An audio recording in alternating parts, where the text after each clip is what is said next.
ഈശോ മിശിഹായ്ക്ക് സ്തുതിയായിരിക്കട്ടെ. Base ഹൈമാനുസയുടെ theological talk സീരീസിന്റെ പുതിയൊരു എപ്പിസോഡിലേക്ക് ഏവർക്കും സ്വാഗതം.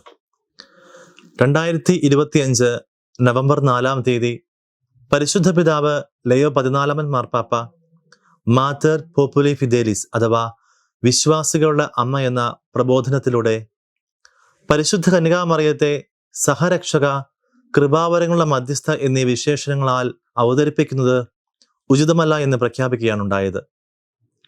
എന്നാൽ ചിലരെങ്കിലും ചോദിക്കുന്ന ഒരു ചോദ്യമാണ്, പരിശുദ്ധ കന്യകാമറിയത്തിന് അത്രമേൽ പ്രാധാന്യം നൽകുന്ന പരിശുദ്ധ കത്തോലിക്ക സഭ എന്തുകൊണ്ട് ഇങ്ങനെയൊരു പരസ്യ നിർദ്ദേശം നൽകി? ഇന്നത്തെ എപ്പിസോഡിൽ നമ്മൾ കാണുന്നത് പരിശുദ്ധ കന്യകാമറിയത്തിന് എന്തുകൊണ്ട് മധ്യസ്ഥ എന്ന വിശേഷണം ഉചിതമല്ല എന്നതാണ്. ആരംഭത്തിൽ തന്നെ നമ്മൾ മനസ്സിലാക്കേണ്ട ഒരു യാഥാർത്ഥ്യമുണ്ട്. ഇതൊരു പുതിയ പ്രബോധനമല്ല, മറിച്ച് രണ്ടാം വത്തിക്കാൻ കൗൺസിലിന്റെ മരിയൻ വിജ്ഞാനത്തിന്റെ ഒരു തുടർച്ച മാത്രമാണ്. ദൈവത്തിനും മനുഷ്യനുമിടയിൽ മധ്യസ്ഥനായി അഥവാ ഒരു മീഡിയേറ്ററായി ഈശോ മിശിഹ മാത്രമാണുള്ളത്. മിശിഹായുടെ മധ്യസ്ഥത്തിന് സമാനമായി പരിശുദ്ധ കന്യകാമറിയത്തെ അവതരിപ്പിക്കരുത് എന്നതാണ് സഭ എക്കാലവും നമ്മെ പഠിപ്പിക്കുക. മാതാവിന് നമുക്ക് വേണ്ടി മധ്യസ്ഥം യാചിക്കാൻ കഴിയുമെന്ന് പറയുന്നതും അവൾ മധ്യസ്ഥയാണെന്ന് പറയുന്നത് തമ്മിൽ വലിയ വ്യത്യാസങ്ങളുണ്ട്. എന്തുകൊണ്ടാണ് ഈശോ മിശിഹ മധ്യസ്ഥനായിരിക്കുക? കാരണം അവൻ ഒരേ സമയം പൂർണ്ണ ദൈവവും പൂർണ്ണ മനുഷ്യനുമാണ് എന്നുള്ളതാണ്.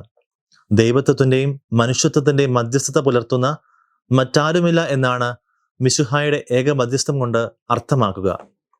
എന്നാൽ മറിയവും മറ്റു വിശുദ്ധരുമെല്ലാം ജീവിച്ചിരിക്കുന്ന നമുക്ക് വേണ്ടി ദൈവസന്നിധിയിൽ മധ്യസ്ഥം യാചിക്കാൻ കഴിവുള്ളവരാണ്. പരിശുദ്ധ മറിയത്തെ മധ്യസ്ഥ എന്ന് വിളിക്കുമ്പോൾ മധ്യസ്ഥ എന്ന വാക്കുകൊണ്ട് അവിടെ അർത്ഥമാക്കുക ഇന്റർസെസർ എന്ന് മാത്രമാണ്.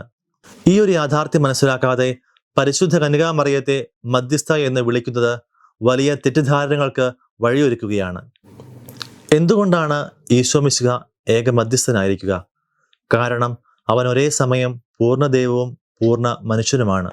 ദൈവത്വത്തിന്റെയും മനുഷ്യത്വത്തിന്റെയും മധ്യസ്ഥത പുലർത്തുന്ന മറ്റാരുമില്ല എന്നതാണ് മിശിഹായുടെ ഏക മധ്യസ്ഥത കൊണ്ട് അർത്ഥമാക്കുന്നത്.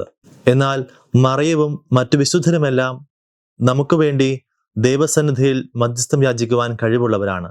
പരിശുദ്ധ കന്യകാമറിയത്തെ മധ്യസ്ഥ എന്ന് നമ്മൾ വിളിക്കുമ്പോൾ മധ്യസ്ഥ എന്ന വാക്കുകൊണ്ട് അവിടെ അർത്ഥമാക്കുന്നത് ഇന്റർസെസർ എന്ന് മാത്രമാണ്. ഈ ഒരു യാഥാർത്ഥ്യം മനസ്സിലാക്കാതെ, തിരിച്ചറിയാതെ പരിശുദ്ധ കന്യകാമറിയത്തെ മധ്യസ്ഥ എന്ന് വിളിക്കുന്നത് വലിയ തെറ്റിദ്ധാരണകൾക്ക് വഴിയൊരുക്കുകയാണ്. വിശുദ്ധ ഗ്രന്ഥവും നമ്മെ വ്യക്തമായിട്ട് പഠിപ്പിക്കുന്നുണ്ട്, പൗലോസ്ലീഹ തിമോത്തിയോസിന് എഴുതിയ ലേഖനത്തിലൂടെ.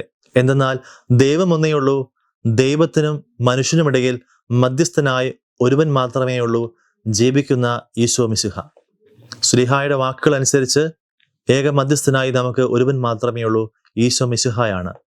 രണ്ടാം വത്തിക്കാൻ കൗൺസിലിന്റെ പ്രമാണരേഖയായ ലൂമൻ ജെൻസിയും 60ാമത്തെ പാരഗ്രാഫിലൂടെ ഇപ്രകാരം പറയുകയാണ്: മനുഷ്യരോട് മറിയത്തിനുള്ള മാതൃത്വത്തിനുള്ള കടമ മിശിഹായുടെ അനന്യമായ മധ്യസ്ഥത്തെ ഒരു വിധത്തിലും മങ്ങലേൽപ്പിക്കുകയോ കുറയ്ക്കുകയോ ചെയ്യുന്നില്ല, മറിച്ച് അതിന്റെ ശക്തി വെളിവാക്കുകയാണ് ചെയ്യുക. അതായത് മിശിഹായുടെ മധ്യസ്ഥത്തിന് സമാനമായി പരിശുദ്ധ കന്യകാമറിയത്തെ അവതരിപ്പിക്കരുത് എന്ന് തന്നെയാണ് സഭ വീണ്ടും വീണ്ടും നമ്മെ ഓർമ്മിപ്പിക്കുന്നത്. സഭ വീണ്ടും പഠിപ്പിക്കുകയാണ് ലൂമൻ ജെൻസിയും 62ാമത്തെ പാരഗ്രാഫിലൂടെ: ഭാഗ്യപ്പെട്ട കന്യകയെ തിരുസഭ സഹായക, അഭിഭാഷക, ഉപകാരണി, മധ്യസ്ഥ എന്നീ അഭിധാനങ്ങളിൽ വിളിച്ചപേക്ഷിക്കുന്നുണ്ട്.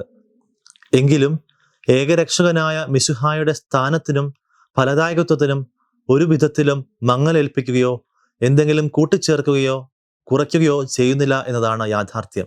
പ്രിയമുള്ളവരെ, നമ്മൾ അനുദിനം പ്രാർത്ഥിക്കുന്ന ജപമാലയുടെ ലുത്തീനിയായിൽ പരിശുദ്ധ അമ്മയോട് നമ്മൾ പ്രാർത്ഥിക്കുമ്പോൾ ഞങ്ങൾക്ക് വേണ്ടി അപേക്ഷിക്കണമേ എന്നാണ് നമ്മൾ പ്രാർത്ഥിക്കുക. ഇതിലൂടെയെല്ലാം വ്യക്തമാക്കുന്നത് ഈശോയുടെ ഏക മധ്യസ്ഥത്തിന് സമാനമായി പരിശുദ്ധ മറിയത്തെ ഒരിക്കലും അവതരിപ്പിക്കരുത്.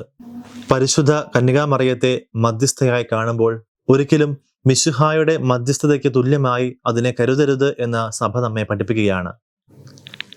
മനുഷ്യരായ നമ്മെ ദൈവവുമായി രമ്യതപ്പെടുത്തിയ മിശിഹായുടെ ഏക മധ്യസ്ഥത്തിന് സമാനമായി ഒരിക്കലും പരിശുദ്ധ മറിയത്തെ അവതരിപ്പിക്കരുത്.